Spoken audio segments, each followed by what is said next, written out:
Hi, I'm Kylie. I'm from Illinois, but I moved to Florida when I was 3, and I'm a preschool teacher. Who do you love but no longer speak to and never adequately expressed your thoughts or feelings to? So the person that I no longer talk to is my grandmother. She just didn't choose a relationship with me. When I was little, I have good memories of being with my grandma, and I think that's why it hurts so much, is because I do have good memories with her. If those weren't there, then I think that it wouldn't hurt so bad. I have those memories and I hold those memories close. My grandmother has always disliked my mother, and so they've had a very strained relationship my whole life. So that really tied into her stopping talking to me and my brother. I have a brother who's 10 years older than me. She doesn't talk to him either. And so because she disliked my mother so much, she kind of cast me and my brother aside, I think as a way to punish my mother a little bit. Eventually, over the years, when I was little, we would go to Illinois to visit her, and I would see her and things would be okay, but eventually I remember she would come here to go camping and visit Florida, and eventually she just stopped talking to us. I can't remember what it was about. I was only about 6 or so. But my earliest memory that I have of her not speaking to me or hurting me is when I saw her in a store one time when I was a kid, and I was so excited to see her because I hadn't seen her in I don't know how long, a very long time, and she was here in Florida, and I ran up to her and I was like, Grandma, hi, hi, love you. And she just ignored me. she didn't look at me until like the last second, and then she turned her head and she said, oh, hi. And then she just turned around and kept on walking, and I was so confused because I was a kid. I didn't understand why my grandma was not talking to me. And so I went back to my mom and I was like, Mom, I just saw Grandma, but she's being weird. And of course my mom knew that she was being vindictive. So that's one of my earlier memories of her not speaking to me. And then I just kind of didn't speak to her for a very long time after that. We live in 2 separate states, so we didn't really cross paths. And then I remember when I was 11, I went to go visit Illinois with my family, and my friend was also there. And I said to my mom, I said, I want to go see Grandma. And she said, are you sure? You haven't spoken to her in a very long time. Why would you want to go see her? And I think it was just like the little kid in me just wanted a grandmother so bad and like a love from her, that I was like, well, she's my grandma. She can't just not talk to me. So I decided to go see her. And I knocked on her door, and it was this house where I can remember playing when I was little, and good memories of. And so I knocked on her door, and my aunt answered the door. And this is my father's side of the family.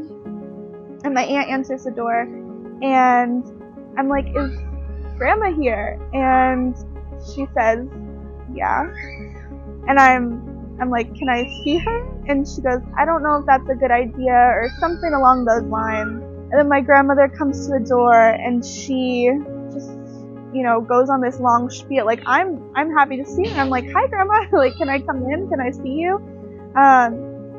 She doesn't let me inside. She stands at the door with my aunt standing next to her, and she says basically this long spiel about how my mother is just an evil person, and that she can't reconcile having a relationship with me if my mother is the way that she is, and some bullshit about God and Jesus and whatever. And she used that a lot. She loves going to church.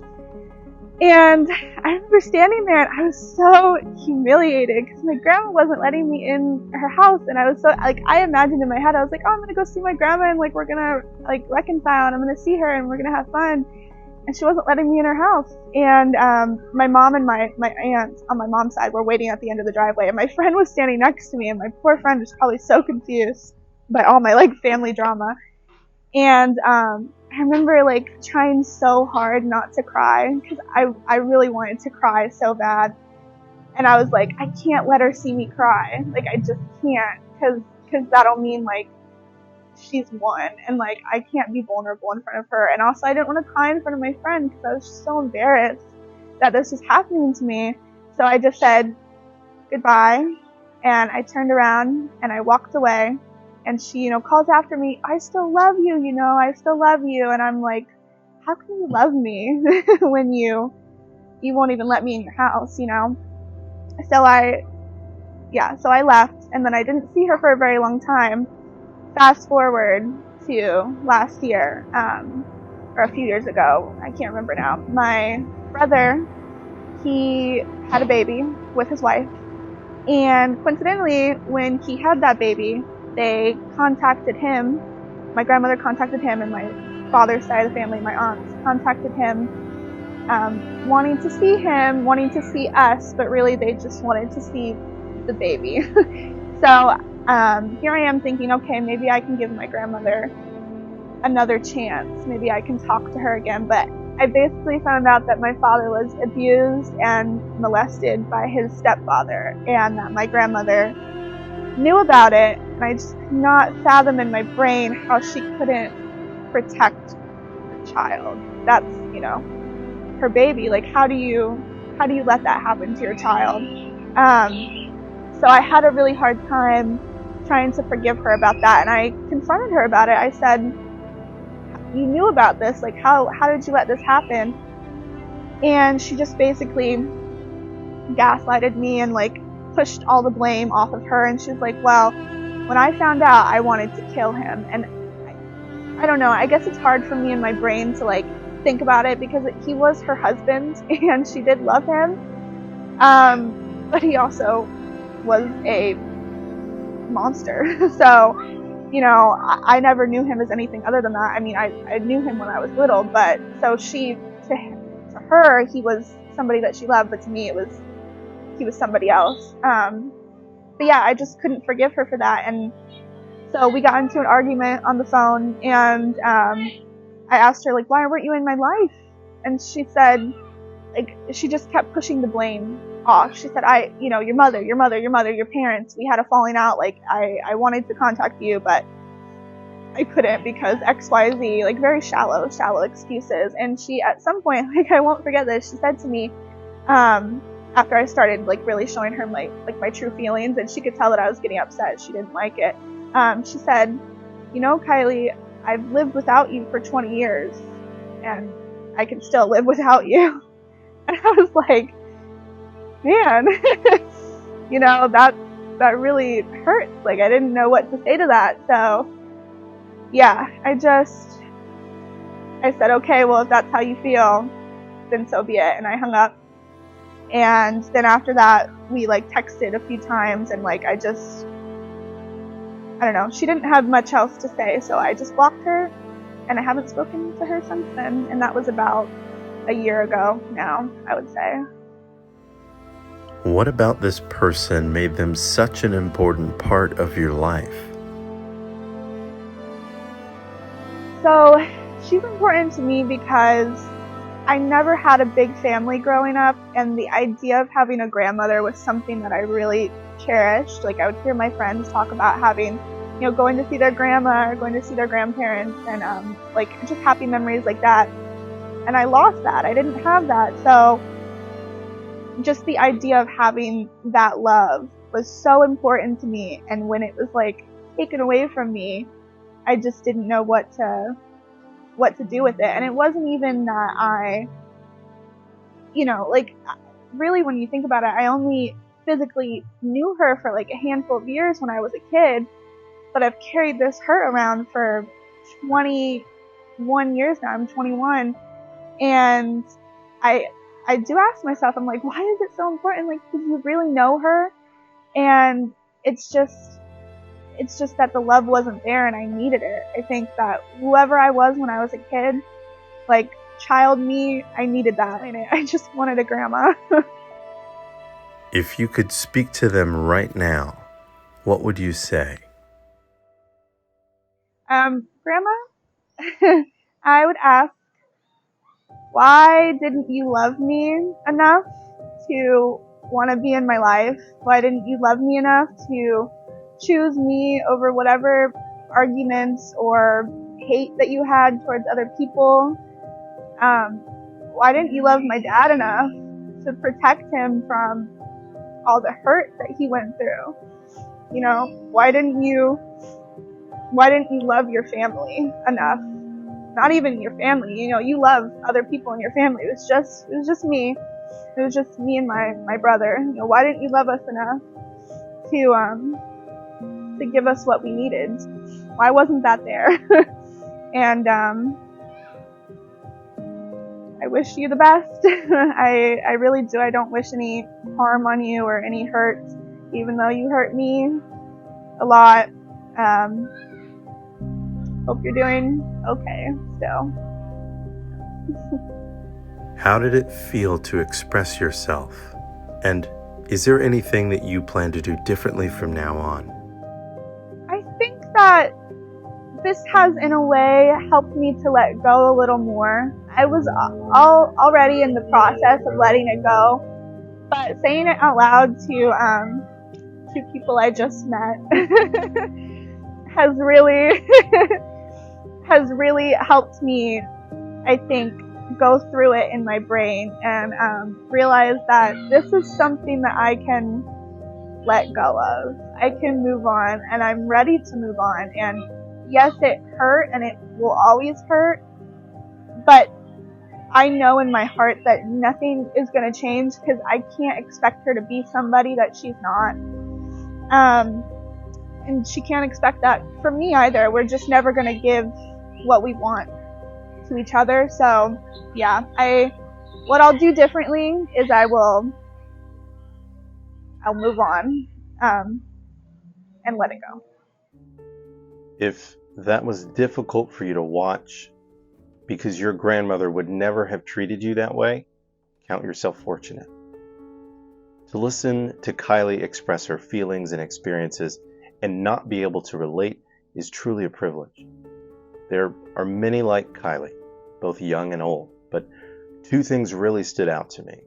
First, when I asked her what she would say to her grandmother if she were there, she only had questions. Why? As a young adult, she still doesn't have answers. She still doesn't understand. Imagine the depth of her confusion, pain, and devastation as a child. It's unfathomable how any parent or grandparent can simply walk away from a child, especially one who keeps pursuing, keeps asking, and keeps exposing their little hearts in hopes of simply being accepted and loved. Secondly, what stood out to me in her address to her grandmother was there was not even a slight tone of anger or even malice. Kylie's heart is pure, despite it being rejected for many years to this very day by her own flesh and blood. She has chosen to begin to close the door on that chapter of her life, until or unless there is light. She said that simply talking about it and listening to herself helped put things into perspective. If any good has come from her interview, maybe the best benefit is the clarity to make a decision to let go of a woman who refused to hold her close and value her for the gift that she is to her family. The inability to emotionally connect with a family member can be a symptom of something larger. Anything from emotional detachment disorder, where a person is unable to genuinely identify with and engage with their own emotions, let alone the emotions of others, to a sociopathic behavior, where a person is unable to genuinely experience empathy or remorse and simply cannot fully identify with how another person might feel.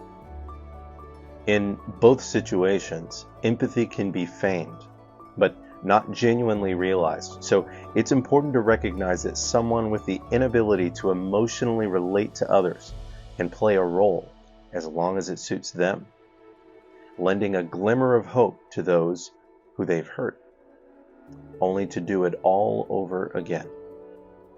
When love is involved, the experience can be significantly more difficult to put into perspective because it's harder to simply walk away.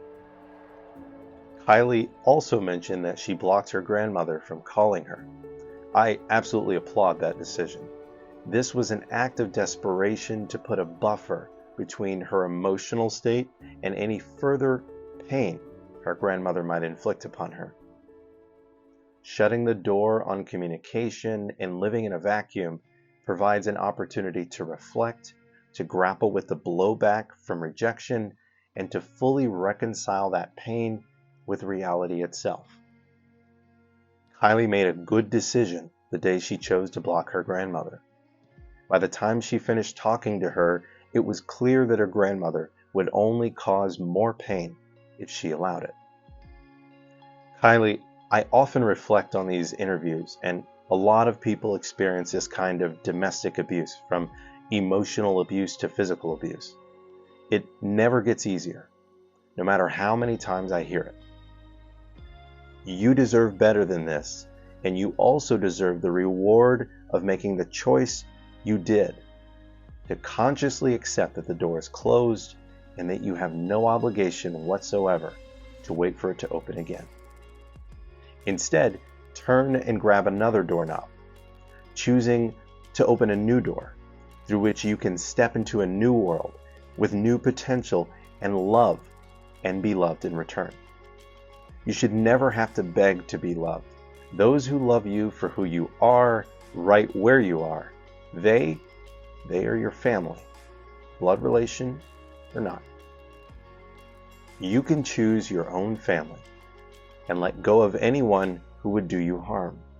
You owe them nothing. Thank you for being open, Kylie.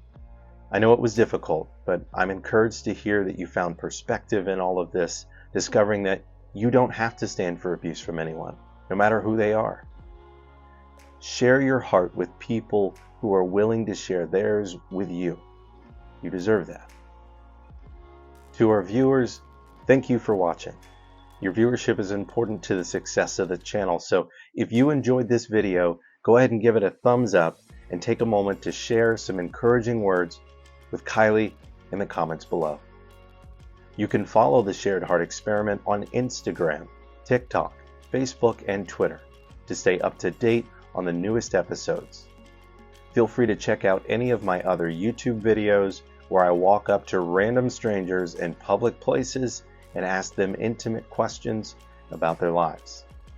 Consider supporting the channel by clicking the link in the description below, where you can shop at my online apparel store, StylylifeDesigns.com. You'll find t-shirts, hats, and hoodies with positive and uplifting themes to complement your lifestyle. When you shop, know that a portion of the proceeds from anything you buy will help contribute to the creation of more positive content just like this. Real people, real life, and real love. Until next time, I've been Kevin with the Shared Heart Experiment. Be good to each other. Thanks for watching.